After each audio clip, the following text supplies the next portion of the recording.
I feel like the neighborhood closed or something. They're ready to go home. It's just quiet and there's not a lot of people around, which is great. You know, usually it's pretty hopping this time of day. It's afternoon, like around, I don't know, 3:30 something like that. Somewhere like that. Nancy O'Hara, whom I get a lot of stuff from. He's got like the Justice League watchtower at his house or something now. How he knows all this stuff. He's always breaking this stuff first. It could be CIA, of course. I don't know. I could be CIA. You could be CIA. Wouldn't you like to be CIA too? Everybody CIA. Everybody CIA. Yeah, this thing here, like, is ridiculous, right? Now, I made a fucking video too. The night when I first saw this, and I was like, good, you know? It's about time people started pushing back against this kind of tyranny.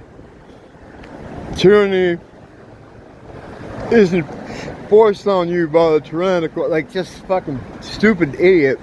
Meanwhile, not even like thinking, like, of course it's not real. Of course it's fake. This is your thing. Like, you're the one that's always talking about how everything's fake.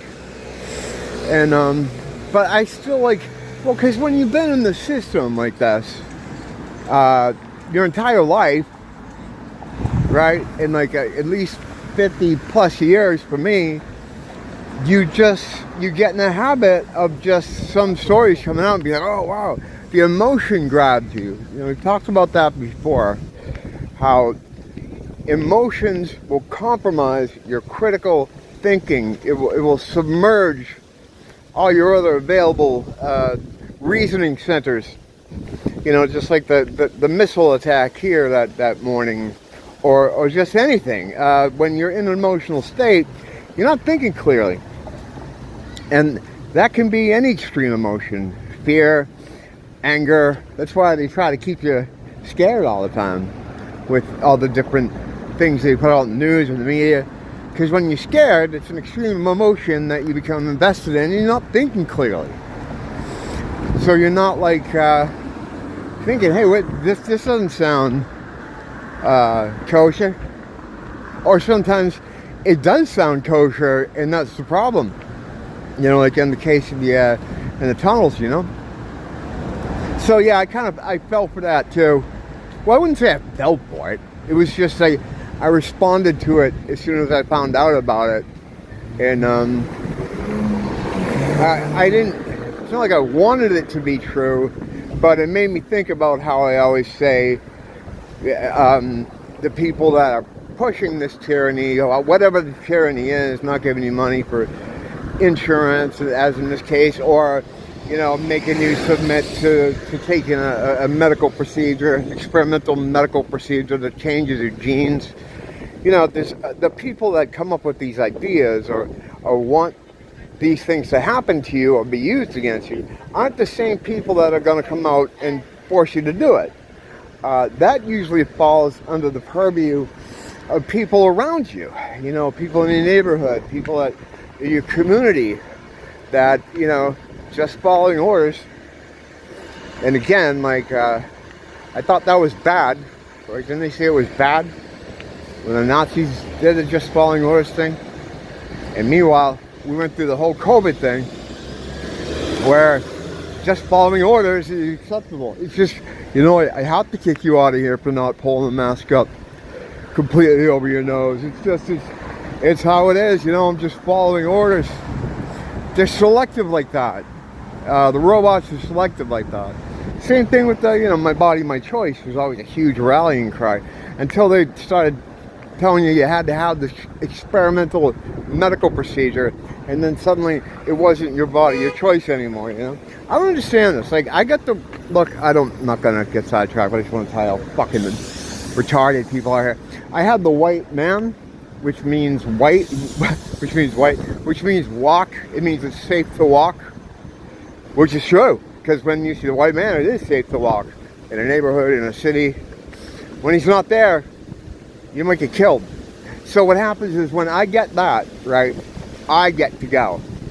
And, you know, some of these people driving these cars know that, but they're all in a hurry. They're all in a hurry. For what? I fucking have no idea. What is such a hurry for? Well, I think people are just programmed to be in a hurry. So anyway, yeah, things can, just following orders is fine as long as their people do it. Then it's absolutely fine. Getting out about it though, like I do, is just a waste of time. You know, because you're getting upset with beings that have no soul. You know, they don't have a soul. They're no different from this tree or this fucking street sign, except they can put food in their fucking mouth. Speaking of which, let me get a drink here. Hang on.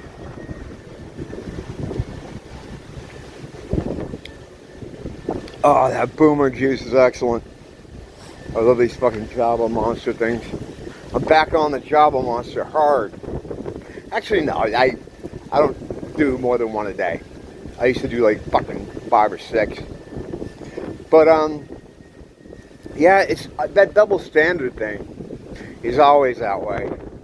I was talking about the how more people are starting to push back against the two-tiered racial situation. You know, whereas everybody gets to shit on the white man, and you can't say anything about anyone else. And I kind of get it, in a sense, because the white man, everybody's punching up. When it comes to white men, everyone's punching up, because he's in the #1 spot. You know, he's king of the mountain. He's the undisputed. Not by him saying it. Him, Gary Whiteman. It's other people that say it. That say that he's in the top pole position. They say it, and then they get mad at you because it's in their head. It's like, well, you're the one that fucking envies the spot because you think it's, I don't know what they think. But the actual idea of even white I don't know if I can say it here without getting flagged, but white supremacism, the thing they say that is supposed to be the biggest problem in the country, that conceptually comes from Africa. And I don't know if it originated with the cargo cults or came about at around the same time. I saw this man talking to one of these Afrocentric people who are always trying to change history. He was black too. He's trying to explain that the concept, he wasn't talking about the cargo cults, he was talking about the concept of supremacy comes from Africa. Because when the white men would show up, to them they were like gods. You know, I'd never seen any of the stuff they had, and the way they arrived there, and you know, they'd bow because they didn't know, they didn't have any point of reference for that. But that also ties into the cargo cult. Now, the cargo cults are still around in Africa. They still exist. They have a whole religion based around the white man. Steve Whiteman, Kicks. Based around Steve Whiteman from Kicks. And they have a little church mass, and they do Don't Close Your Eyes. But no, they have songs in this religion, and they have different figures who are important to them. And it started around World War II, maybe even right before. I could be wrong, and did it start World War I? No, I think it started in earnest during World War II. And just as I always say, earnest means absolutely nothing. and I hate that word. But I'm going to use it just so I can point out that's meaningless. I mean, you're either doing it or you're not. You know what I mean? So the reason that they're called the cargo cults is because the U.S. military would drop supplies off to the soldiers in the region.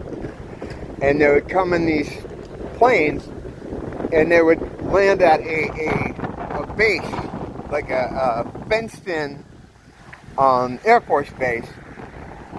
And the boxes with the stuff in it would say cargo on them. Excuse me. Now the Africans, for somehow what they got in their head, that these consumer goods, because the things these soldiers would have and to get out of these cargo containers were like magics in them, like mirrors, polyester shirts, watches, like electric toothbrushes. Like these things were like magic items. They've never seen technology like this. They couldn't have dreamed of it. They were like Stone Age, which a lot of the country still kind of lives like that too. All right, that was my last sip, so I won't do that again. So what they had in their head is that these consumer goods were actually made by their ancestors, and they were trying to send it to them. They made it and were sending it to the Africans, but the crafty white man made like a cradle to catch it, meaning the Air Force Base. They constructed like a net to catch these things and to keep them from their rightful owners, the African people there who lived around the Air Force Base. And through that came religion, basically, of which they were called the cargo cults. Do they call themselves the cargo cults? I think they might. Not sure about that. No, they must, because that's why the reason that the boxes had cargo on them.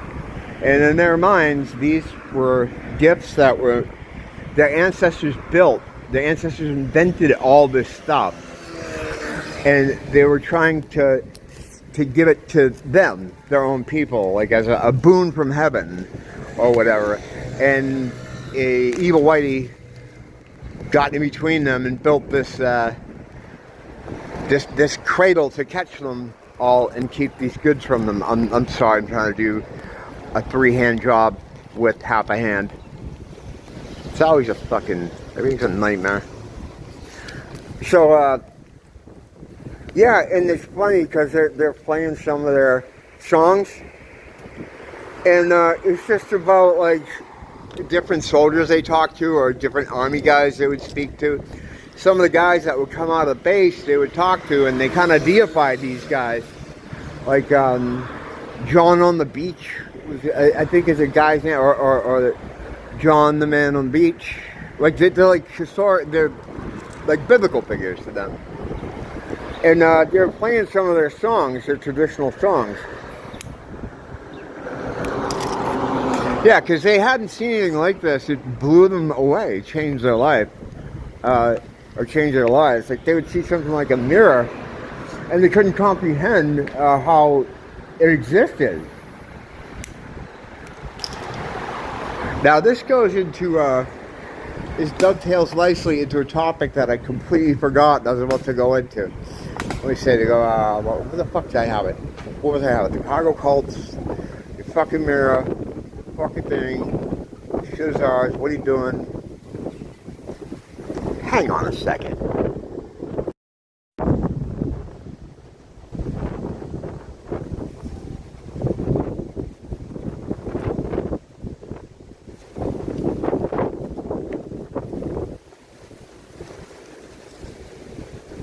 The thing I couldn't think of was the prime directive. And it ties into the cargo cults. Could be in the Congo. Probably have some cargo cult members in the Congo. The Prime Directive is a concept in Star Trek, which says if you run into an alien race, a civilization that is not advanced as you are, or has never seen warp drive, you have to kind of hide your tech. You can't blow their minds with something. Like, if it's a pre-warp civilization or society, you can't show them fancy shit, because it could fuck up their development. And the few times they did break the Prime Directive, it caused a fucking disaster. And in this world, with the Days of Cargo cults, we broke the Prime Directive, and it caused disaster. You know, that's why we have the problems we have today. With that, you know, subsection of the population in the world. I mean, the whole world fucking has to deal with it. So basically what we did is we let them see our fucking fancy stuff, you know, and it freaked them out. You know, they thought that their ancestors made it and it belonged to them and caused all these problems. And the fact of the matter is, I don't know what the exact number is, the years, but there's a place on the evolutionary scale that everybody was at, and they're like way behind most modern people, and that's evidenced by you still being able to go there and see people as they were from back in the day. They're still like that. There's there's TikTok, an Instagram page called what's it called? Our Ancestors or something. Our Ancestral Tribe, I think it's called. Where it just shows people in Africa. You know, I think it's supposed to be like for history or for culture, but it's not a good look, because it basically shows Africans being just cave people.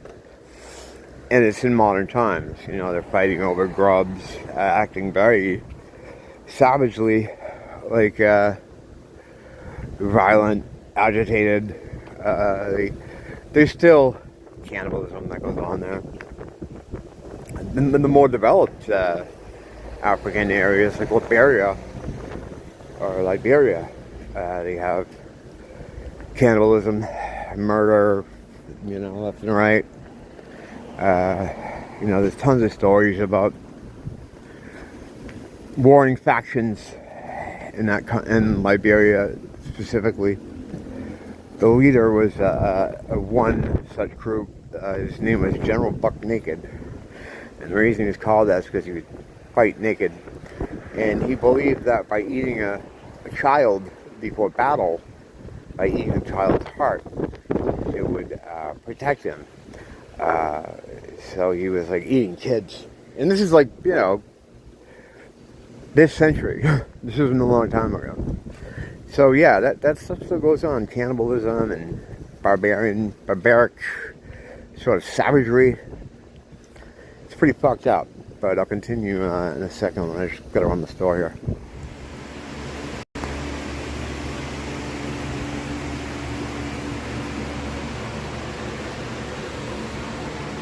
I want to edit a video, this very video you're watching now, and there was no end. I forgot to put an end to it. Basically, yeah, the Prime Directive was broken. A culture that still had a long way to catch up to the rest of the world cultures developmentally, saw technology beyond their ability not only to comprehend, but to create or make. And it just destroyed everything. It destroyed them, it destroyed us, and we're still being destroyed by it. That's it. That's basically sums that whole thing up. What can you do? Nothing. You just have to endure. You know, that's our job here, is to endure. Not just this calamity, but all other calamities. Knowing God will eventually deliver us all from this place. And I can't take my action figures with me. So that's it. Till next time, don't blame the teacher, blame the school.